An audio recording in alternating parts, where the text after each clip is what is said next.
Dan Hooker back in action finally in November, UFC 281. Huge card shaping up in New York City. Move back to lightweight for you, Claudio Puelles, rising contender, 5-fight win streak. Interesting matchup for you, kind of stepping back in competition. What do you make of this one when you saw the name come across the desk? Yeah, I just signed it like I do every other fight like this. It's the real secret to it. But no, it's like, it's exciting, right? That's a young kid with a lot of momentum sitting just outside the top 15, and it's just the position I'm in. So I'm happy to oblige. It's there's always got to be questions that need to be asked after you take a couple of losses. So I'm happy to answer these questions. Like, the question now is, like, where does he stand? Is he amongst that elite of the world, that top 15 in the world? So I'm happy to reach down and fight one of these young blood guys in the division that are coming up, and they're looking to prove themselves as an elite in the world. And I'm looking to answer some questions. So I'm happy to oblige. I'm happy to go and go out there and answer that question for everyone. Talking about answering questions, like, you've had some time off after that loss to Arnold Allen. Did you have to sort of ask any questions of yourself following that and during this little break that you've had? Like, sometimes, like, I was just like getting caught up going around in circles, if you know what I mean. Like, the last few years have obviously been difficult, but I've just been like pressing forward, but hadn't like taken the time to realize like how much that, like, not being around my team, not being around my coaches was like truly like just zapping me, and like was zapping my energy, just because I'm too stubborn to actually realize it. And I've just been pressing forwards. But sometimes, like, the simplest thing can be your answer. And Eugene was right when he just said, you just need some time off, bro. You just need to, let that fire build up again, and some time away from the gym, some time away from the sport. But, man, for the last, 6 months, I've just been back in the gym every day and just been working on my skills, just improving my skills as a fighter. But just being around my team, being around my coaches has been, like gas tanks on full again. I've been just hounding them to get me a fight for the last few months. I've just been really excited to get back out there, and it's just the perfect card. You mentioned Eugene basically telling you needed a break. How big a difference has it been to you, I guess, being back with someone else sort of calling shots from a managerial perspective? Yeah, it's like very refreshing to just be a fighter again. It's been so long. Like, you just, like, it's so much more focused when you're just another body on the mat, like just another fighter. You know what I mean? Like, all I have to think is eat, sleep, train, and compete. That's really it. Like, just to take all of that like bullshit out of my hands is being like really refreshing. But yeah, it's about just, it took those experiences of like all those travel restricted fights and all of this stuff, and fighting without my team, and fighting without proper training camps and stuff like that, to make me like truly realize, like, I always knew that my team was important, but now it's like a whole new level where you just have to really face the music and just realize that these guys, maybe I'm not the best fighter in the world without my team, without my coaches. And it's like the combination of all of those three things that makes world champions, that makes successful athletes. So to just go back there, just to fully invest in my team and my coaches that I'm surrounded by, and just follow what they say. You know what I mean? Just go out there and do what they say. So that's what I've done. I'll put it in Eugene's hands with matching these fights and booking everything. And yeah, it's already, I just got the name and I just signed the contract. That was like really all the rocket science to it, like about how this fight came about. Like usually I know how these fights come about, but I actually have no idea. Like Monday, the name came on a contract and I signed it, and here we are.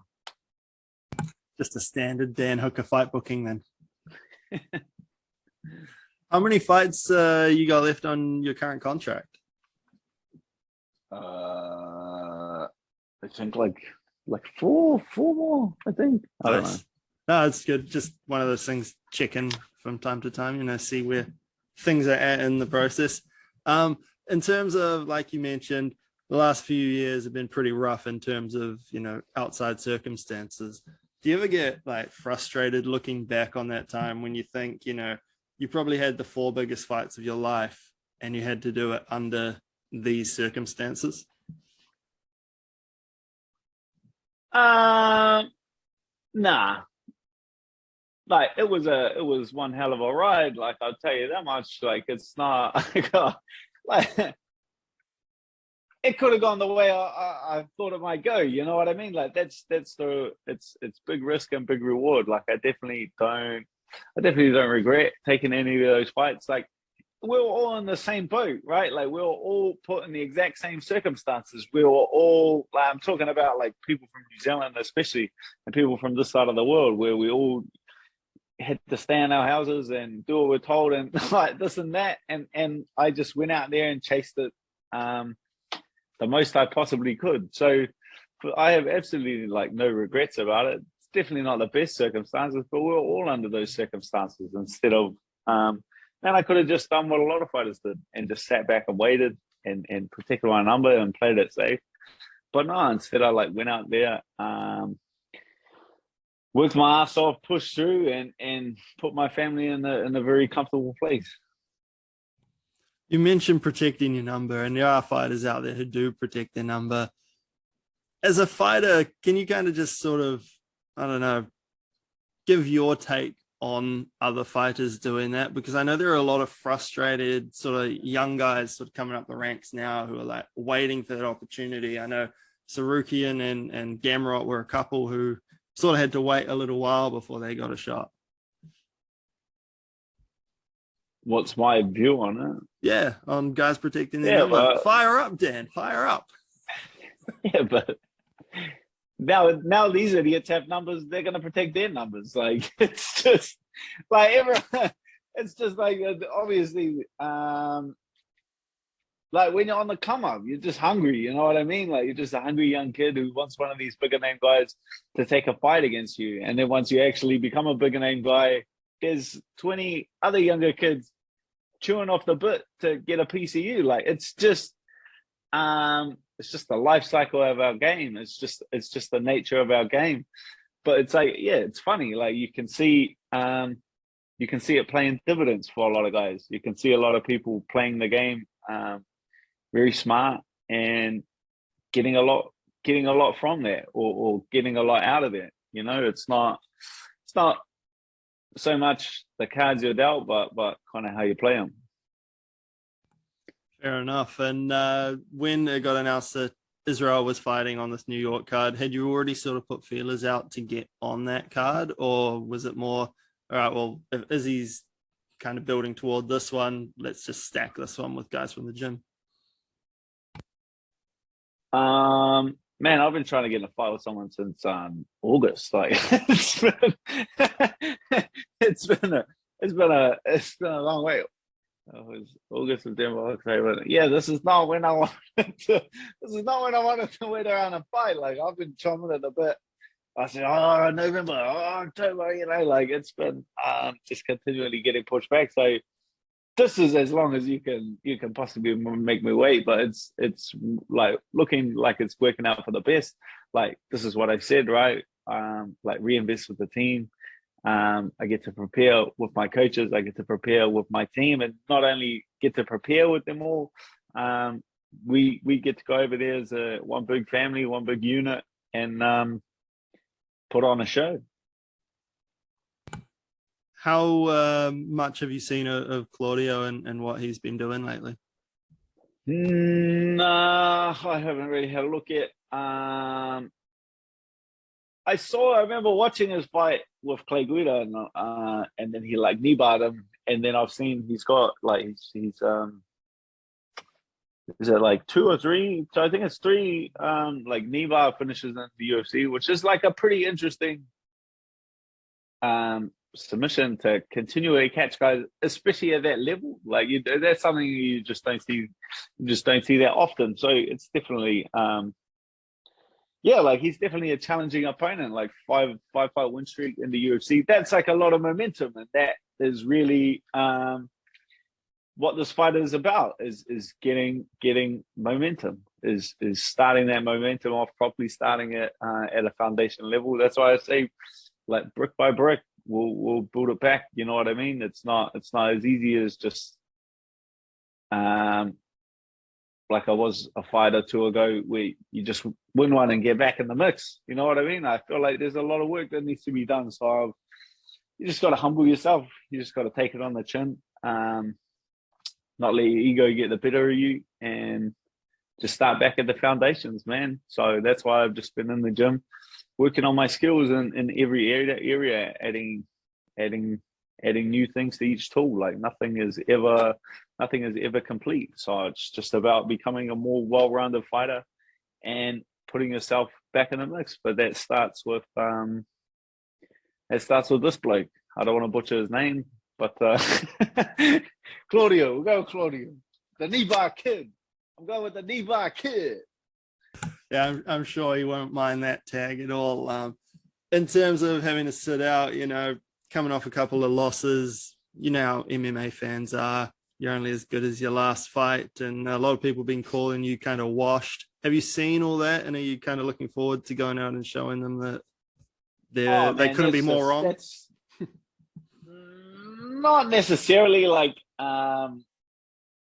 you can't really like change the culture of MMA fans. Like that's a bit of a stretch. Like that's just the culture of MMA fans. Like you can't buy into that. Like these guys, I feel like they trip over on the way to work and quit their job. Like they're just like they quit very easily. You know what I mean? Like they see a fighter like lose one, it's all right. Lose two, well, you should probably kill yourself. Like they're like they're men of extremes. I don't know like quite where that comes from, that they quit like so easily. I feel like a lot of people tell you to quit. Like even myself, like a lot of people are like, well, like at the whole time. Like I'm not talking about at this stage of my career. I'm talking about like the whole time. I remember being like 19 years old, getting my ass kicked, like losing my first fight, and people telling me to quit when I was like 19 years old. And it's like, if I would have listened to those people then no one would even have known who Dan Hooker is. You know what I mean? Like,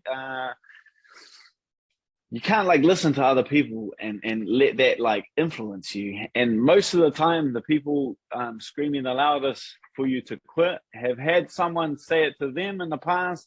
The only difference is that these people listen to it. Someone told them to quit a business idea or a new job that they were trying to chase. Someone in their friends, someone in their family, some stranger has told them to quit. They listened, and now they're very unhappy. You know what I mean? Like, so now they're trying to kind of pass that on to someone else. That's why they just chime in your ear. Like everyone has like friends and family members telling them to quit, but it's very really like successful friends and family members that are or happy as you would. Like they're not like the happiest people. But I'm just focused on myself. Like I know full well what I'm capable of doing, but I feel like the time for like talking is so much done. It's time for action. It's just MMA fans. Like you can write it. They change their tune like very easily. That's why I've never been caught up in the hype. I don't listen to that. Like a couple of fights ago when everyone's singing your praises and stuff like that, like the same deal. I didn't get caught up in the hype. It's not like I go on like a knockout win streak and then I walk around town with my shoulders in the air being like, everyone shine my shoes, pick my, like, it doesn't work like that. Like, I've considered, like, my opinion of myself is like based on my own mind. Like, that has been like consistent throughout the whole shift. It's not like you go on a win streak and you think you're better than everyone, and then you lose, and then you think you're the worst fighter in the world. Like, that's going to be the sport is rocky enough. That's like an incredibly that's an incredibly rocky way to live your life. Like, my opinion of myself is not changed throughout the whole years. Like, just because other people's opinion of me has changed, that doesn't have anything to do with the way that I view myself. Like that. You say you're washed and you suck and da, da, da, da. Like, you say whatever you want to say, but like, my opinion of myself is my opinion of myself. So, man, well, I think we'll leave it at that. I've taken enough time off your hands. Thank you very much for that. And I especially appreciate the effort of setting up a good little station to do the interview in. Mate, we're a quick shot. Got the Velcro holding it up. Got the nice fucking... We're professional operation around here, mate. Absolutely. Absolutely.